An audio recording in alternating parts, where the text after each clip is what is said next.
Hello students, today we are going to discuss about the second chapter of physics, that is force and law of motion. What is force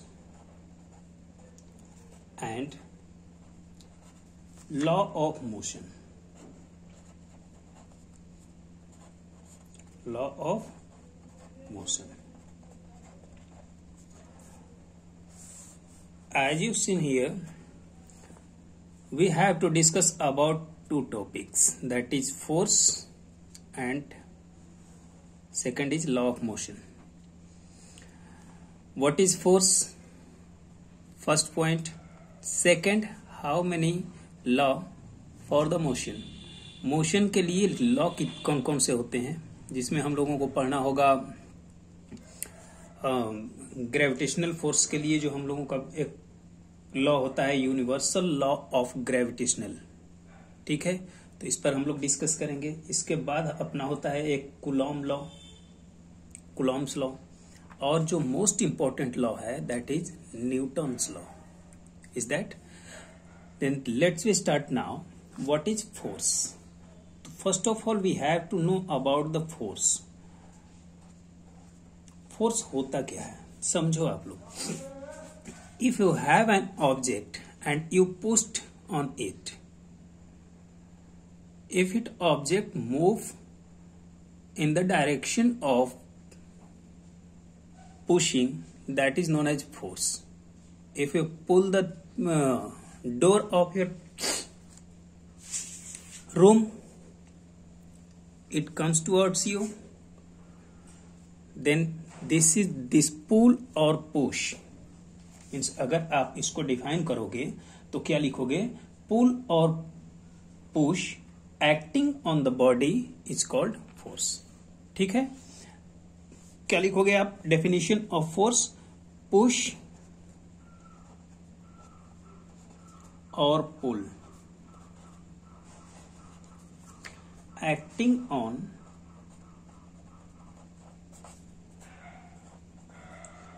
a body is called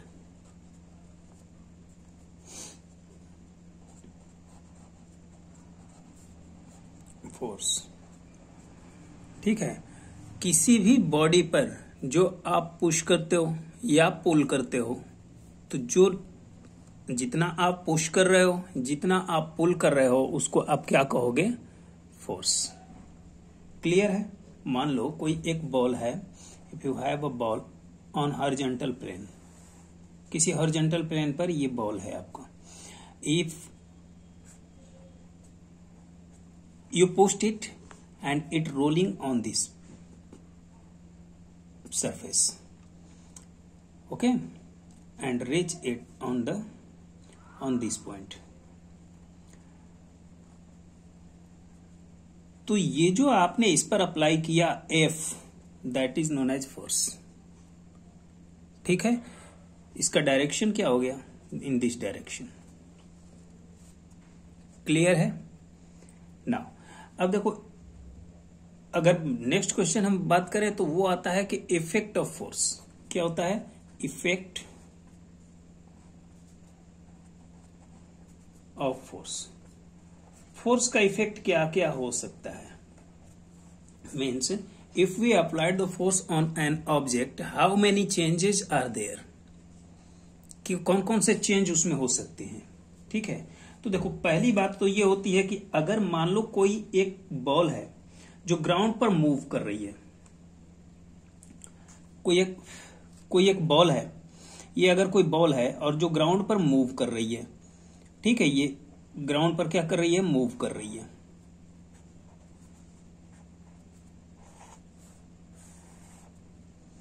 move कर रही है और इस पर आपने extra kick कर दिया।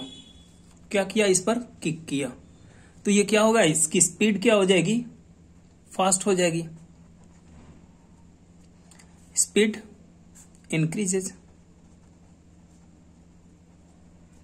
If force applied.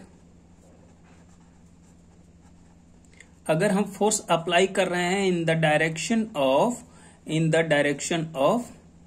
Direction of moving. तो अगर हम मूविंग के डायरेक्शन में ही फोर्स अप्लाई कर रहे हैं तो उससे क्या हो सकता है, स्पीड क्या हो जाएगा, इंक्रीज। मीन्स आप लिख सकते हो कि पहला इफेक्ट इसका क्या होता है कि a force can change the speed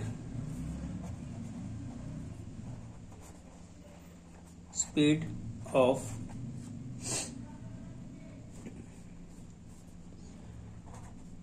a body. क्या कर सकता है, किसी बॉडी के स्पीड को वो चेंज कर सकता है। अभी मान लो यहां पर ये 10 मीटर पर सेकंड की स्पीड से चल रही थी, तो यहां पर क्या आ जाएगा, 20 मीटर पर सेकंड। क्यों, क्योंकि इस पर आपने क्या किया, फोर्स अप्लाई कर दिया in the direction of moving. Okay, अब सेकंड पॉइंट ये कहता है कि अगर मान लो ऐसा कोई कंडीशन आ गया कि अगर कोई बॉडी मूव कर रही है, ये कोई बॉडी है जो मूव कर रही है इस डायरेक्शन में, and force applied in this direction, force applied,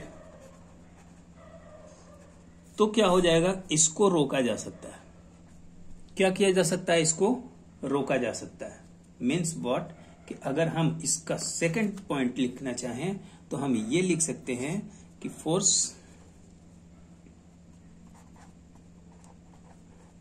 can stop the body.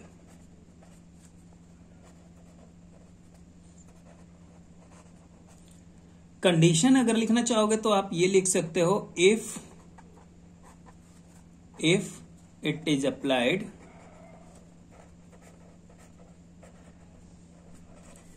In opposite direction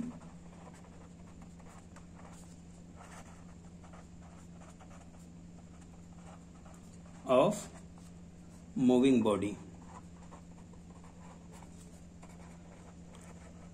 ठीक है, अगर कोई बॉडी मूव कर रही है तो उसके अपोजिट डायरेक्शन में अगर आप फोर्स अप्लाई करते हो तो आप उसको क्या कर सकते हो, रोक सकते हो। थर्ड पॉइंट अपना हम लिख सकते हैं। थर्ड पॉइंट को समझने के लिए आप देखो,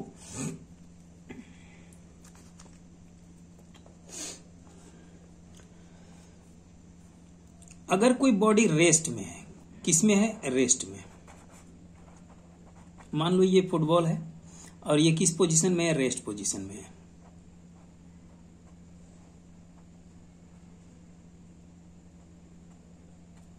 ठीक है, रेस्ट पोजीशन में। If you kick on it, it starts moving.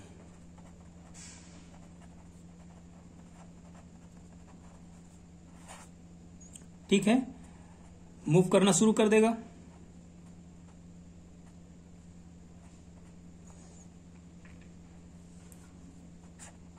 In the direction of force means third point you can write as a force can move a body from rest।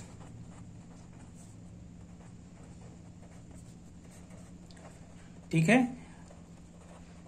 किसी बॉडी पर अगर force apply किया जाए तो वो क्या हो सकता है, रेस्ट से मूविंग स्टेट में आ जाता है। ओके, नाउ नेक्स्ट होता है कि अगर मान लो कोई एक बॉडी है, बलून ले लो, बलून।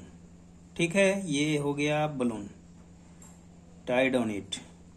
क्या है, बलून। ठीक है, if you applied the force on it from two directions, it change its shape।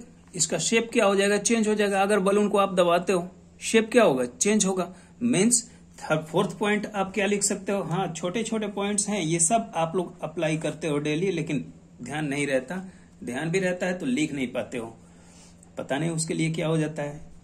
Fourth point आप क्या लिख सकते हो कि if force is applied on any body, it can change its shape and size.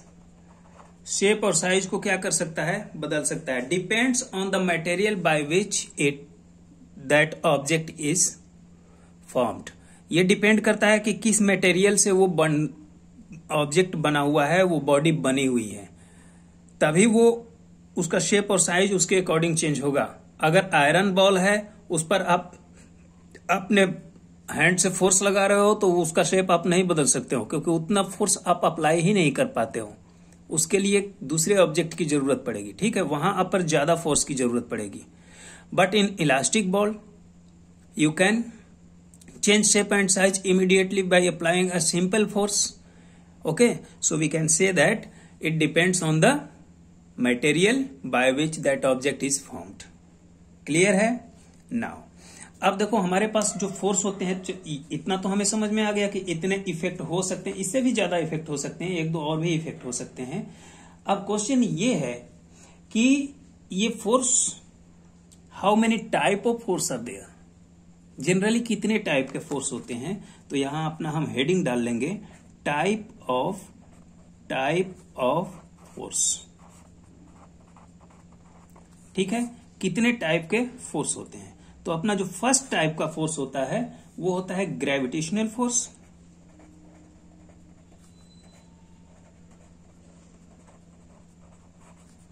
Gravitational force. Second जो अपना force होता है वो होता है इलेक्ट्रोस्टैटिक फोर्स. क्या होता है? इलेक्ट्रोस्टैटिक, या फिर आप इसको कहते हो इलेक्ट्रोस्टैटिक. और एक और बात होती है एंड इलेक्ट्रोमैग्नेटिक फोर्स. क्या कहते हैं इसको? Electromagnetic force. हालांकि ये दोनों थोड़ा सा डिफर होते हैं. Electromagnetic force. ठीक है, इस पर आप लोग फोकस करोगे. Electrostatic force and electromagnetic force. Electrostatic and electromagnetic force. Third point is, क्या होता है? Nuclear force. और इससे भी दो पार्ट में डिवाइड किया गया है, that is strong nuclear force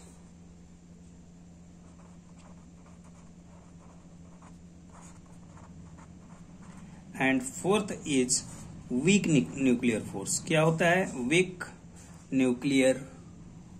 नहीं दिख रहा है ना, चलो आगे कर लेते हैं. Strong nuclear force and weak nuclear force.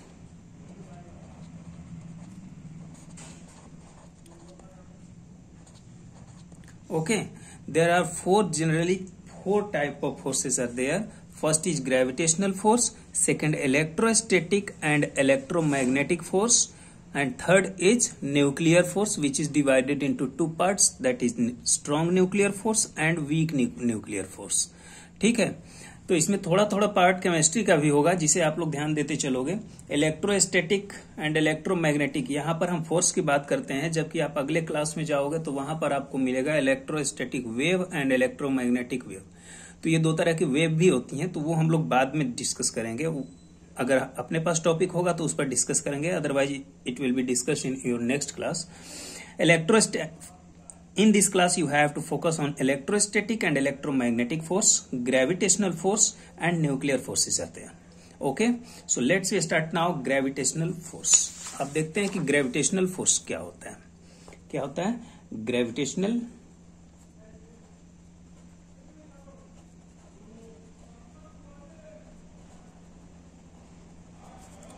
force. अब देखो ग्रेविटेशनल फोर्स क्या होता है.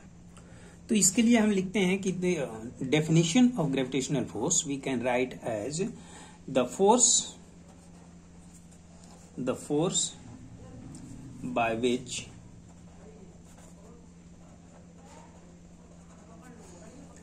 earth attract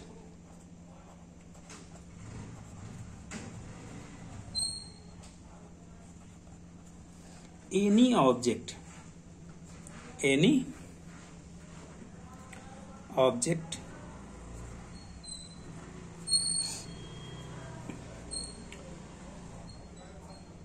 on the surface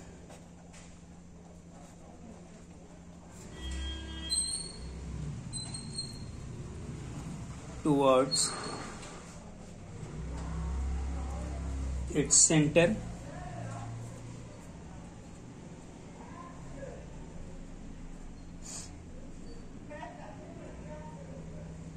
TRE towards its center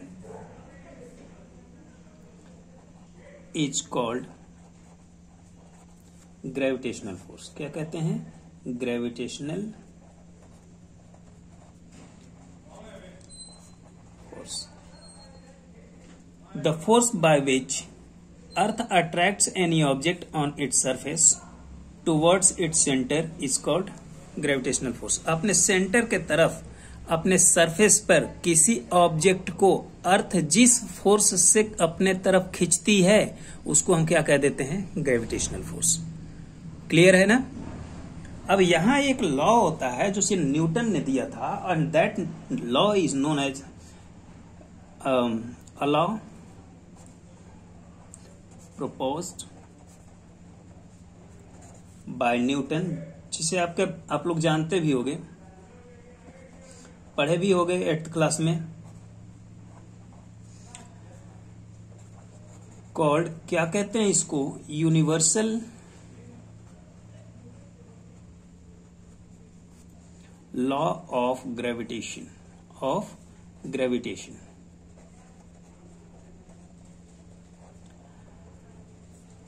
A law proposed by Newton called universal law of gravitation. और universal law of gravitation क्या कहता है? तो देखो, नोट्स आप लोग क्लियर बनाते चलना, बहुत आसानी से समझ में आएगा.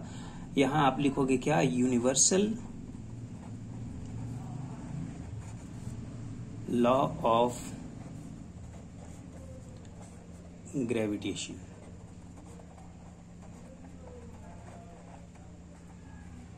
Universal law of gravitation. Writing clear है ना? Yes. Universal law of gravitation क्या कहता है कि एवरी ऑब्जेक्ट, जितने भी ऑब्जेक्ट हैं, every object in the universe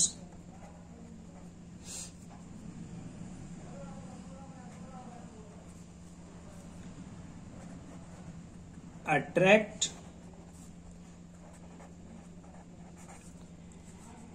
every attracts another object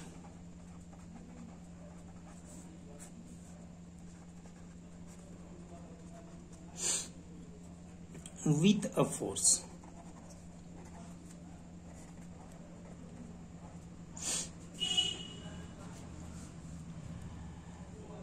This force is directly proportional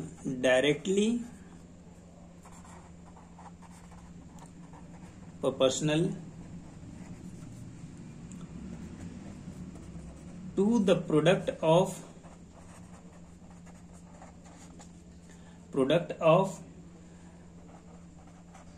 masses of the object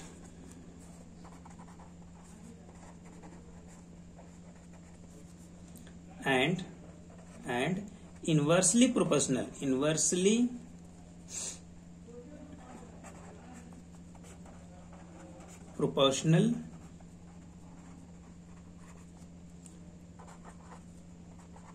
to the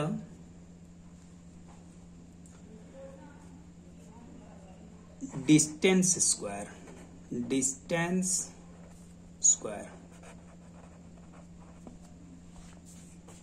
कहता है कि every object in the universe attract another object with a force.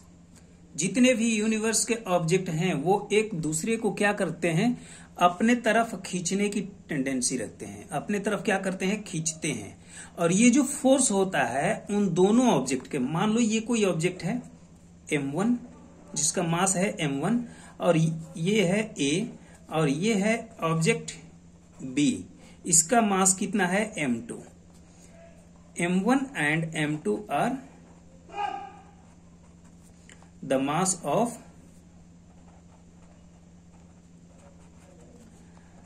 object A and B respectively।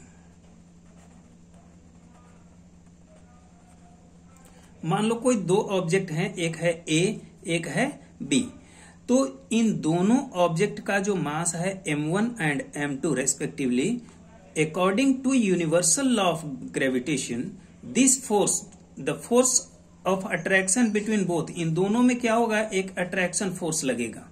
Universal law of gravitation क्या कहता है कि ये जितने भी यूनिवर्स के ऑब्जेक्ट्स हैं वो क्या करते हैं, एक दूसरे को अपने तरफ अट्रैक्ट करने की टेंडेंसी रखते हैं। तो इनका जो अट्रैक्शन फोर्स होगा वो किसके बराबर होगा, m1 और m2 के प्रोडक्ट के इक्वल। प्रोडक्ट के इक्वल का मतलब क्या हुआ कि एफ जी और एफ जी को हम क्या लिखते हैं, ये जी जो होता है वो स्मॉल जी होगा, नीचे की तरफ लिखोगे आप लोग, इसके साइड में नहीं लिख दोगे। इस तरह से अगर लिख रहे हो एफ जी तो ये गलत हो जाएगा, ठीक है, ये आपको नहीं लिखना है। आपको लिखना क्या है, एफ, आप ये एफ लिखोगे, यहां जी लिखोगे, ठीक है। एफ जी, इसको हम कहते क्या है, ग्रेविटेशनल फोर्स। क्या कहते हैं, gravitational force. Gravitational force, gravitational force F G is equal to m1 and multiplied by m2, product of both masses and directly proportional to product of both masses. और यही कहता है product of masses of the object and inversely proportional to the distance square. मतलब F G is inversely proportional to 1/r²। यहां r क्या है,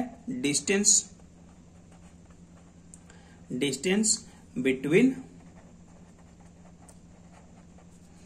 both object. इनके बीच में जो डिस्टेंस है, इसके सेंटर टू सेंटर का जो डिस्टेंस होगा, इसको हम इसका डिस्टेंस मानते हैं और इसको हमने रिप्रेजेंट किया किससे, r से। अगर इनके सेंटर टू सेंटर का जो डिस्टेंस है वो r है, if m1 and m2 is the mass of both object respectively, that is a and b, then according to universal law of gravitation, gravitational force Fg is directly proportional to the product of both masses and inversely proportional to the distance of both object, distance between both object। इसे आप लोग multiply का symbol मत लिखना, ये proportional का symbol होता है, ध्यान रखिएगा, ये प्रोपोर्शनल का सिंबल है, this is not the multiplication symbol. Okay, means we can write as कि F G means gravitational force, gravitational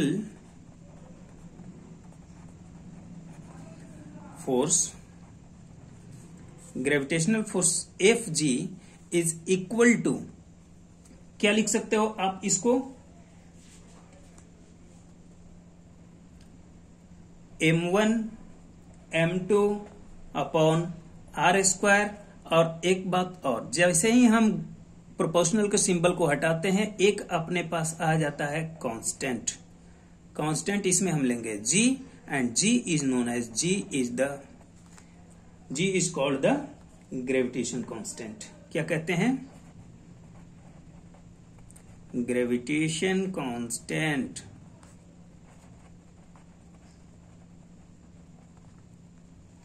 clear है? अब इसमें किसी को कोई कंफ्यूजन नहीं होना चाहिए, जहां तक उम्मीद है। तो आप याद रखोगे F G is equal to G m1 m2 upon r², या आप इसको ऐसे भी कह सकते हो, F is equal to G mm upon r²। और M1 M2 आप यहां डिसाइड कर लोगे, या फिर कैपिटल M स्मॉल m लिख सकते हो अगर दोनों ऑब्जेक्ट का मास अलग अलग है। क्लियर है ना? तो ये जो दो बातें हुई कि ये कौन सा लॉ कहता है, यूनिवर्सल लॉ ऑफ ग्रेविटेशन। इस बात का आपको ध्यान होना चाहिए। This law is known as universal law of gravitation. Who has proposed it? Newton. What he has told to you? Force is directly proportional to the product of the mass of both object and inversely proportional to the distance between the both object. Clear? Okay. Now, our second force that is known as electrostatic force. What is electrostatic and electromagnetic force?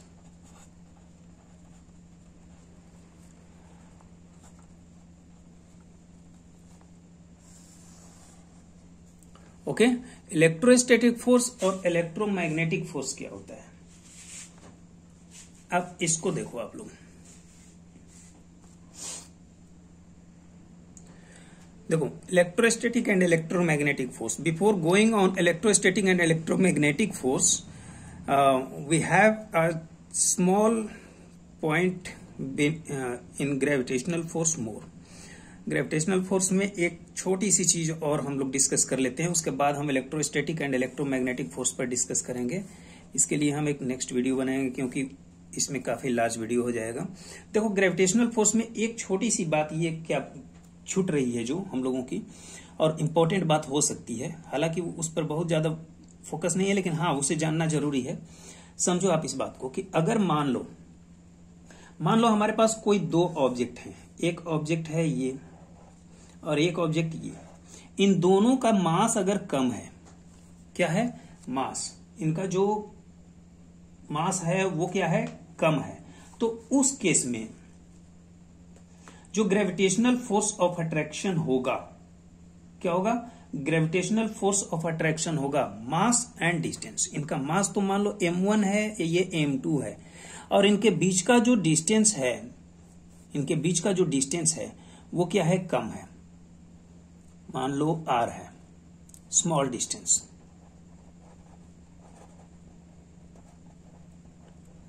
ठीक है, तो इस case में अगर हम बात करें इसके ग्रेविटेशनल फोर्स की, तो इसका जो ग्रेविटेशनल फोर्स होगा, means gravitational force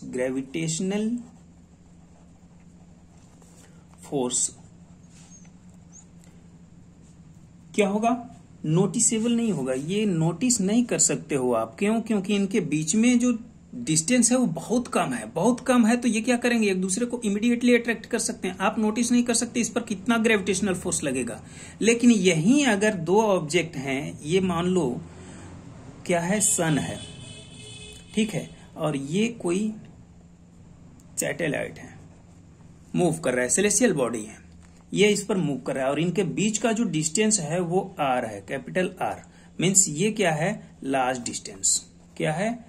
large distance. इस डिस्टेंस के ज्यादा होने की वजह से जो ग्रेविटेशनल फोर्स वर्क कर रहा है इन पर, ये रीजन होता है इनके इस पाथ पर मूव करने का। तो यहां आप आसानी से नोटिस कर सकते हो कि gravitational force is act on body B from A और बी के बीच में एक ग्रेविटेशनल फोर्स लग रहा है, जिसकी वजह से बॉडी बी क्या कर रही है? ए के अराउंड मूव कर रही है। समझ रहे हो आप? मीन्स क्या है कि अगर if distance is more,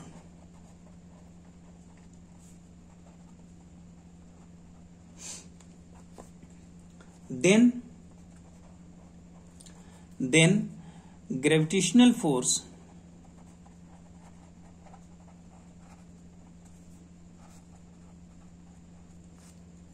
can be noticed, and this is the reason for moving नहीं लिखेंगे, revolution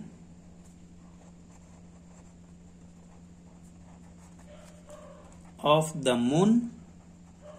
moon around the earth.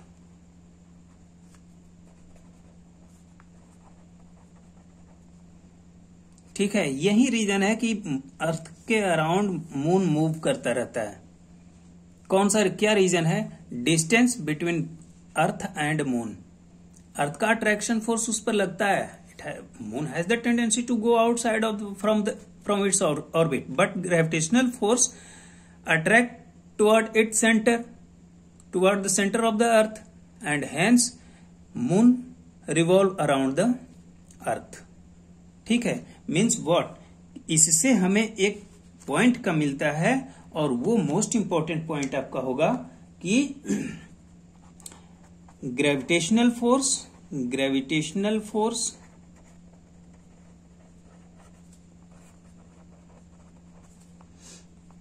Is long range force.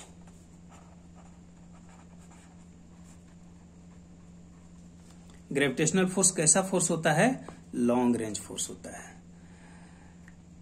Now we will discuss electrostatic and electromagnetic force in our next video. Okay, thank you.